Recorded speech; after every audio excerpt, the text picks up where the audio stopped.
Amir Hossein Amir Ismaili, da ala persa independente de Trump, também escreveu ontem na sua rede social: tragam Ismat de volta ao Irão para que todos saibamos que este regresso a Ismat... Naturalmente, o que eles querem dizer é a era do falecido iraniano Qadesh, o pai de Ezat, é uma carta do ponto de vista de Trump.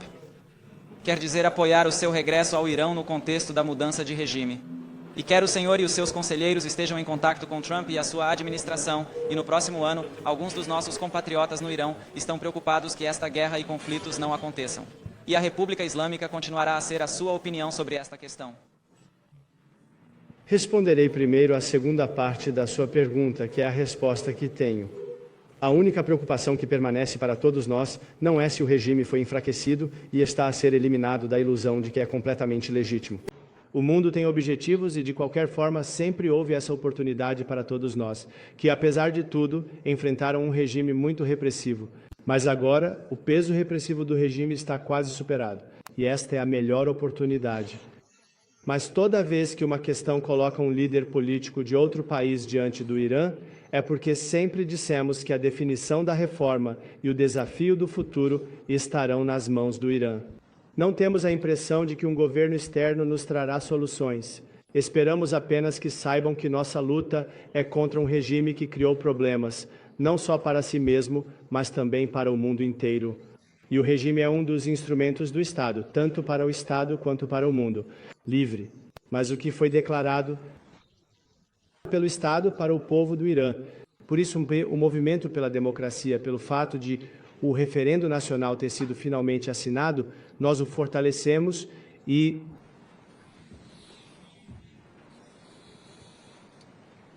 permitimos que a democracia seja devidamente implementada de forma justa e completa.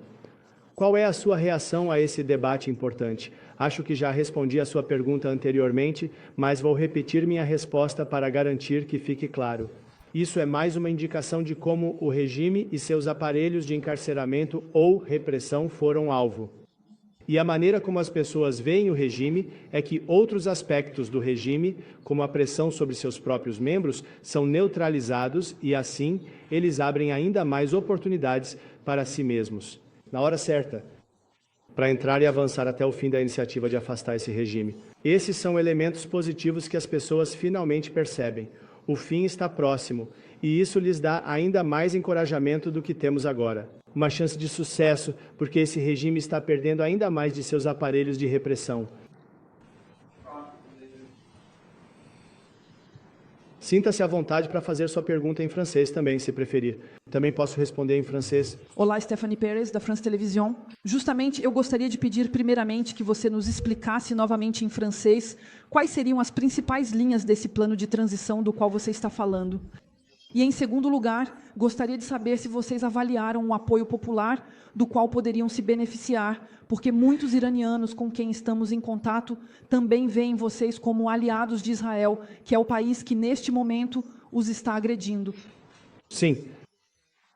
Acho que, como expliquei há pouco, a única guerra que existe é a guerra do regime contra a sua própria população.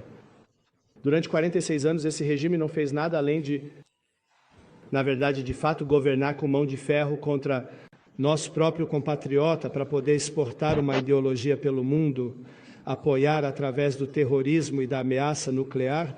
Tudo isso não é a solução final para libertar este país, não apenas em busca de liberdade, mas também de estabilidade e paz regional. Hoje, vemos que países que foram obrigados a reagir contra a ameaça deste país tiveram que tomar as medidas necessárias. Mas vemos claramente que os alvos não atingem o povo ou os interesses nacionais, mas sim tudo o que são instrumentos de ameaça ou de repressão do regime. Notadamente, hoje mesmo, o local atingido da Basij, que é, como vocês sabem, um dos elementos que o regime sempre utilizou para repressão interna, assim como uma das estruturas da Guarda Revolucionária em Teherã também, como método de repressão, o portão da prisão de Evin, como vocês sabem, onde está a maioria dos nossos prisioneiros políticos. Tudo isso mostra que é direcionado ao enfraquecimento do regime. A interpretação nacional não é de uma guerra contra o povo, mas sim de uma guerra contra o regime, que, afinal de contas, é nosso inimigo. E, portanto, acredito que os iranianos não se sentem ameaçados como se fosse um ataque, como na época de Saddam Hussein, quando o Irã entrou em guerra com aquele país. Mas o fato é que isso, mais uma vez, representa um elemento que equilibra e oferece uma chance para o povo reagir. Porque todos esses movimentos que tivemos, incluindo o movimento Mulher, Vida, Liberdade, após o assassinato de Mahsa Amini, um dos medos era como podemos, além de certo ponto, realmente nos levantar contra esse regime de repressão? Quando eles veem que todos esses elementos repressivos do regime e, ao mesmo tempo, os regimes que começam a desmoronar, isso é um elemento que lhes dá esperança, que lhes dá coragem de que, finalmente, depois de todas essas vítimas, com todos esses sacrifícios, nós teremos uma oportunidade para o levante final.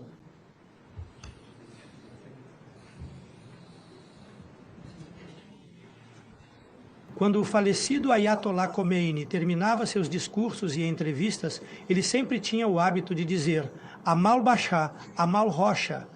E você, 46 anos depois, diz Amal Bash Khomeini? Não, o povo diz Amal Bash Khomeini, morte ao ditador. Mas por quê? Porque eles sabem muito bem que o inimigo é interno, o inimigo não é externo. Quando os iranianos clamam pela queda do ditador, o que isso significa? Significa o fim desse regime. Hoje estamos o mais próximos possível desse futuro em que essa ditadura teocrática não existirá mais. Ela estava desmoronando. Os membros do alto escalão do regime já estão preparando sua fuga. Hoje vemos que elementos militares, policiais e de segurança começam a nos contatar. Eles não querem afundar com o navio que está afundando. Eles querem se juntar ao povo. Em vez de ficarem à frente ou contra o povo, eles querem se unir ao povo. As deserções já começaram. Eu mencionei em meu discurso que já estamos preparando o mecanismo de comunicação. Tudo isso é para preparar, como você disse, o terreno nesta fase atual, até a queda do regime, mas, acima de tudo, o que vai acontecer durante esse período de transição. Todo esse planejamento já foi feito. Vocês ouvirão ainda mais nos próximos dias. Mas como exatamente estamos fazendo isso? Com a cooperação e colaboração das forças internas e, claro, a mobilização das forças fora do país que trabalham juntas nesse assunto. E, naturalmente, em nível internacional, que tipos de coordenação poderiam existir com governos-chave e interessados?